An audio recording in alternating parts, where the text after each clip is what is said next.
Job 33. Why do you strive against God? Because he doesn't give account to you of any of his matters. God speaks once, even twice, but man pays no attention. And all this suffering, Elihu says, is that God might hide pride from man. So many people fall away from their faith or have a very poor relationship with God compared to what they could have because they expect God to answer to them. Why, God, are you doing this? Why do you allow this to happen? Why did you allow her to have that experience? That's not fair. And this damages their own relationship with God. Whereas God says here that he does not have to give account to man of any of his matters. For one thing, if he did, you wouldn't understand it.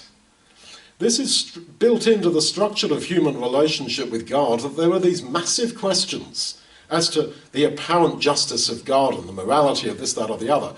But, you know, none of those questions mean that God doesn't exist. They're your problems, my problems. They don't mean there's no God.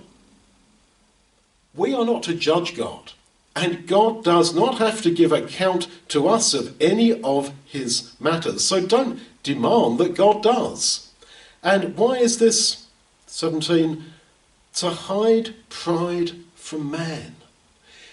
Those questions of the justice of God and why this and why does God allow suffering or whatever, yeah, these are built purposefully into our experience to humble us, because humility and trust, which is what faith means, to trust, humility and trust are absolutely essential to the Christian experience. God wants us to have humility and to trust him. He wants us to be his children. And that is why there are these issues built in to our experience that do make you say, but God, that's not fair. Why did you do that? Why didn't you do that? But why do you strive against him? Because he does not give account of any of his matters. He does not have to explain himself to you, his tiny little baby child. And as I say, even if he did, you wouldn't get it. It's outside the apparatus that you have in your head to cope with it. Of course, like a child, you think, oh no, I can understand. No, you can't.